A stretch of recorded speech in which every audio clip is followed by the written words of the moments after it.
Ce 16 septembre, vers 2 heures du matin, heure française, SpaceX devrait lancer la mission Inspiration 4 et son équipage. À l'occasion de cette mission, qui est la première mission touristique de SpaceX, je vous propose de lui consacrer cet épisode, mais aussi d'en découvrir quelques anecdotes et faits intéressants à travers ce petit épisode spécial qui, je l'espère, vous plaira. Néanmoins, avant de poursuivre l'épisode, j'aimerais vous inviter à vous abonner si vous ne l'êtes pas encore, ainsi qu'à liker, commenter et partager cet épisode. Sur ce, je vous propose de nous retrouver après le générique pour revenir sur la première mission commerciale de SpaceX et de leur capsule Dragon Crew.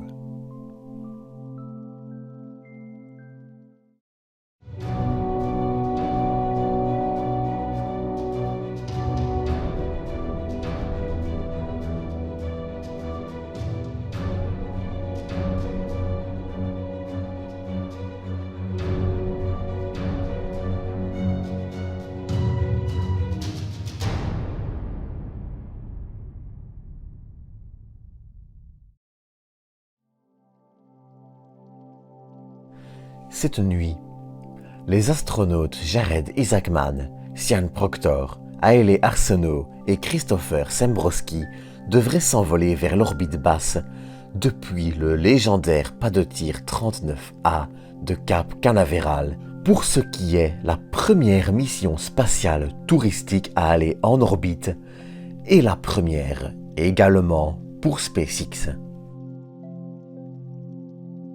Pour commencer par le plus calme, le nom de la mission, Inspiration 4, n'est pas choisi au hasard. Car, au-delà d'être une mission purement touristique et civile, elle est aussi l'occasion, pour citer le site de la mission, de promouvoir 4 valeurs qui sont toutes 4 symbolisées par un des membres de la mission. Leadership, espoir, générosité et prospérité. 4 valeurs, chacune symbolisée par un membre de l'équipage. On y retrouve ainsi Jared Isaacman, PDG de Shift for Payments et également pilote qualifié sur de multiples jets militaires qui symbolisent le leadership. Après l'achat du vol chez SpaceX, il fit don de 2 sièges à l'hôpital pour enfants Saint-Jude dans le Tennessee, spécialisé dans la recherche contre le cancer et les maladies pédiatriques, qui put donc sélectionner 2 personnes. C'est ainsi que la seconde membre de l'équipage, Haile Arsenault, fut sélectionnée. Assistante médicale dans cet hôpital, elle est elle-même survivante d'un cancer des os dans son enfance et symbolise ainsi l'espoir. Enfin, le second siège de l'hôpital et le 3e de la mission fut vendu aux enchères par l'hôpital et remporté par un anonyme. Cette enchère permet ainsi à l'hôpital de lever 200 millions de dollars qui seront dédiés à la recherche.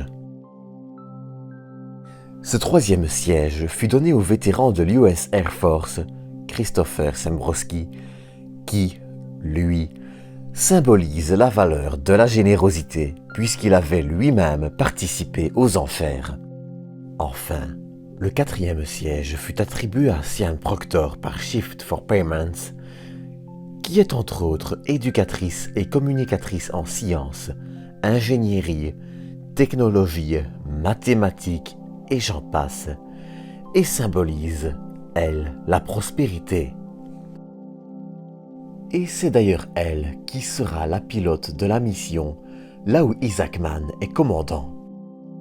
Car, et il ne faut pas l'oublier, au-delà d'un vol qui reste un vol touristique, l'équipage doit aussi suivre un entraînement important et complet chez SpaceX pour se préparer à ce vol, généralement réalisé par des astronautes professionnels.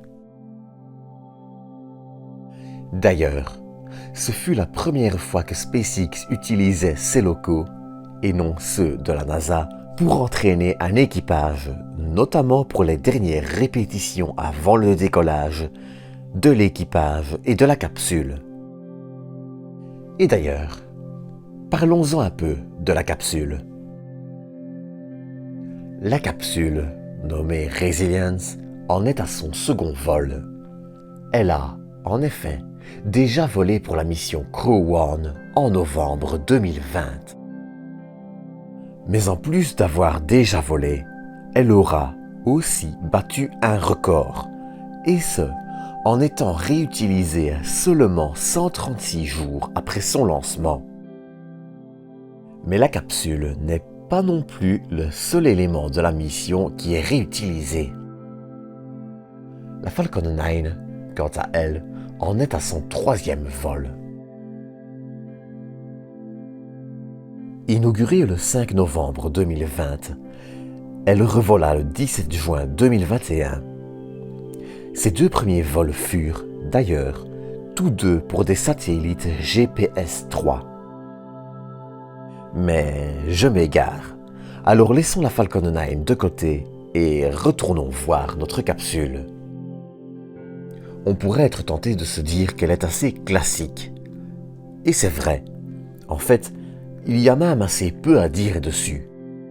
Néanmoins, s'il y a un élément à retenir à son sujet, c'est le fait que son port d'amarrage, qui est censé permettre à la capsule de s'amarrer à la Station spatiale internationale, a été remplacé par une coupole en verre.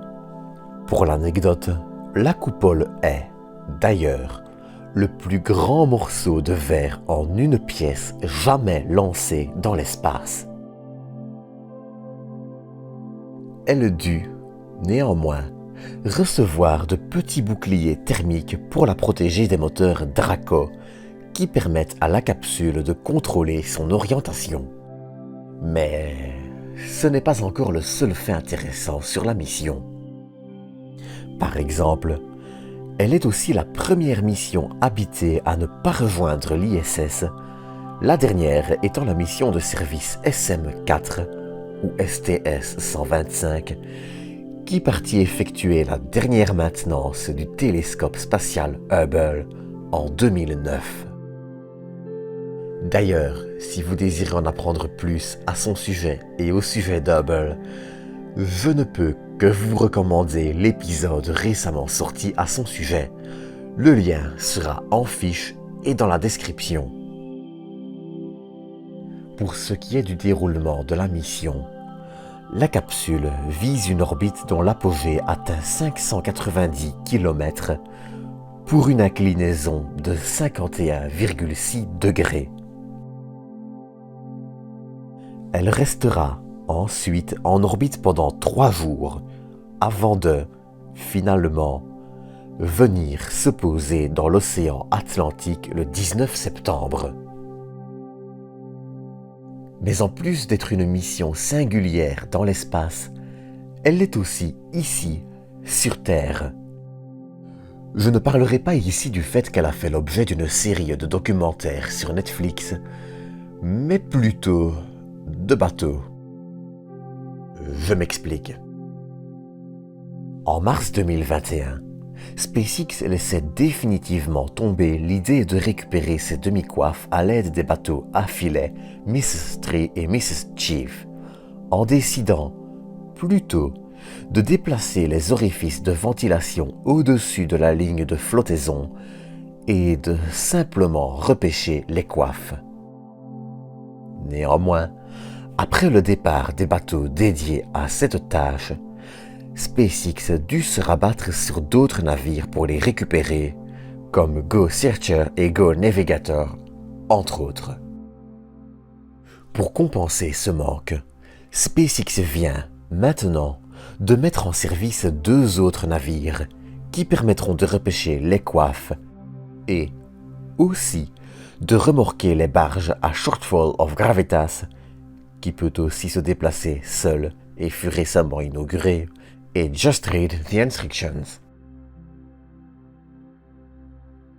Les 2 bateaux ont été nommés Bob et Doug en hommage aux deux astronautes Douglas Hurley et Robert Behnken qui firent le premier vol habité de la capsule Dragon Crew lors de la mission Dimor'tu en mai 2020.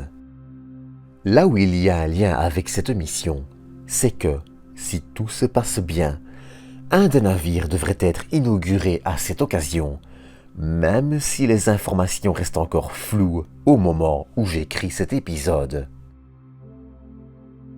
On peut, cependant, se douter que l'un d'eux devrait tracter la barge utilisée pour récupérer le lanceur, puisque leur autre fonction est de récupérer les coiffes et qu'aucune coiffe n'est utilisée pour les capsules. Il faut, néanmoins, rester prudent vis-à-vis de ces informations, car elles restent encore à vérifier.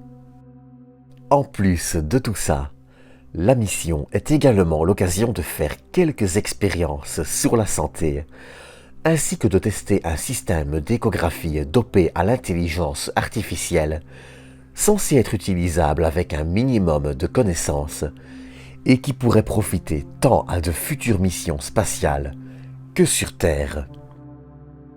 C'est donc sur ceci que je vous propose de se quitter pour ce petit numéro spécial.